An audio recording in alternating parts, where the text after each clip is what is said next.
Grab your smartphone and follow us on Twitter. Twitter.com/Rebecca Costa.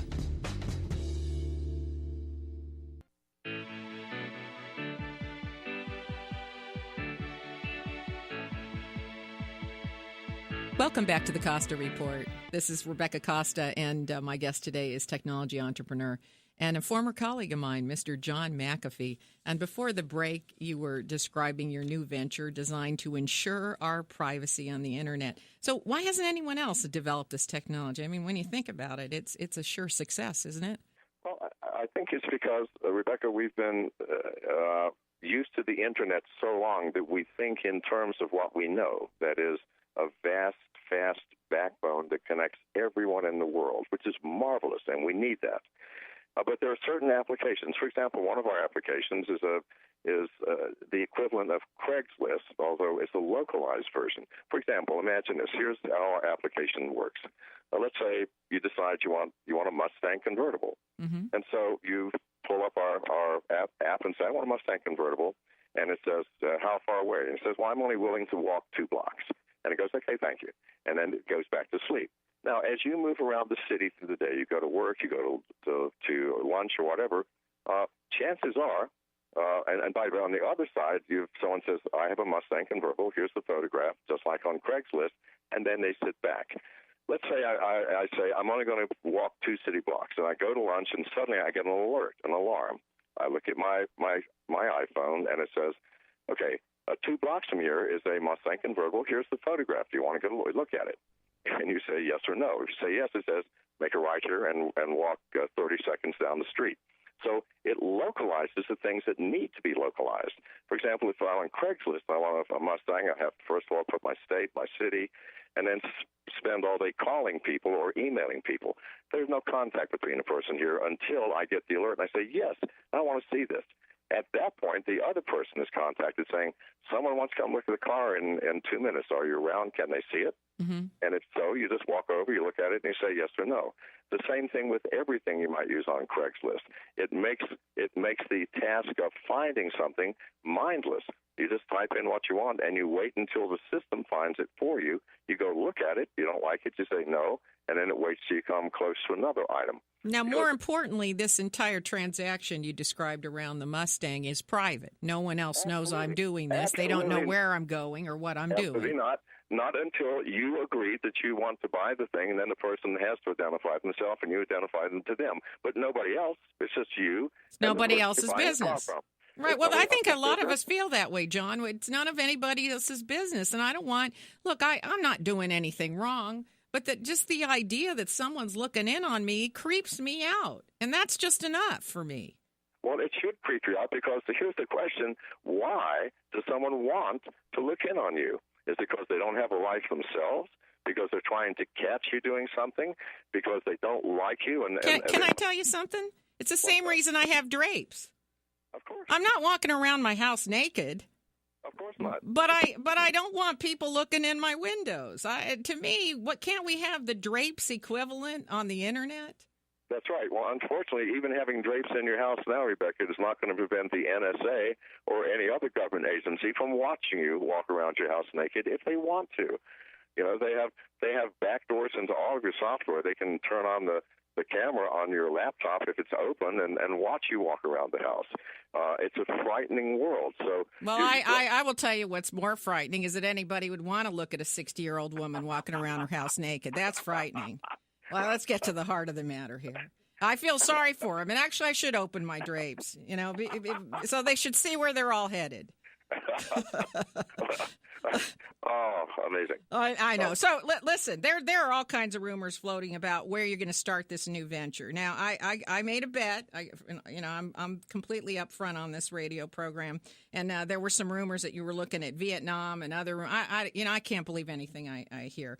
But I got a bet that you're going to do this in Silicon Valley. And here's my reason why. Because you still have a lot of fans and a lot of contacts there. And second of all, there is a wealth of scientists and engineers and venture money and pretty much all the ingredients needed for a quick liftoff. Okay, well, you're extremely close. We're actually going to do it in Silicon Beach, right across from Silicon Valley in Santa Cruz. No kidding.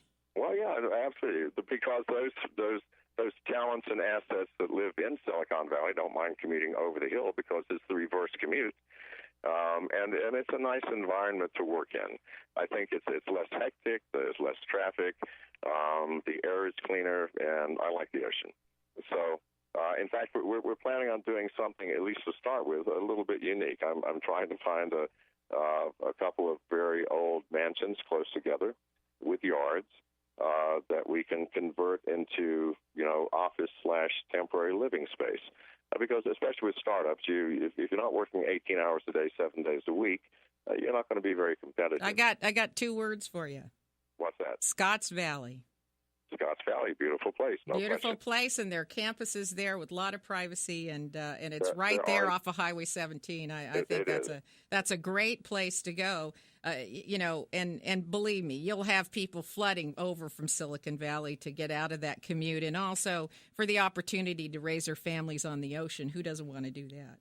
I agree totally. In fact, when I had Tribal Voice, I had a satellite campus in Scotts Valley, and everybody wanted to go there. So, of course. Well, this is the good news. You're not planning to start this business in another country. No, of course not. Number one, I wouldn't know how to do that.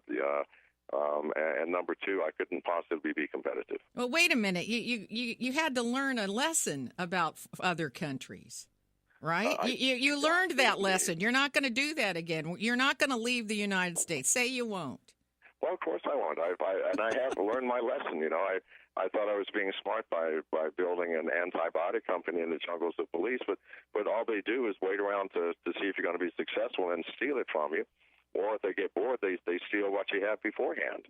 They go, well, why should we wait for the company to be successful? He's got tons of money. Let's just take it now. So no, you can't be successful at high tech companies in any other country other than your own, and for me, that's America. Well, we know what happened to you in Belize, and we know that you were being blackmailed before any of this stuff with the law came down. That's a different program, and I'm not going to go there. But I do want to go to where you were developing a natural antibiotic based on antiquorum sensing. What happened to that company? Because you were doing that out of Belize, right? I was doing it out of Belize. Here's the problem. I chose to build the lab in the jungle on the banks of a river where I could access those plants that I needed for analysis. Right. It makes perfect sense. The problem is trying to get talent to live in that environment with no TV, no internet, no air conditioning. You couldn't find any hermits that wanted to join you?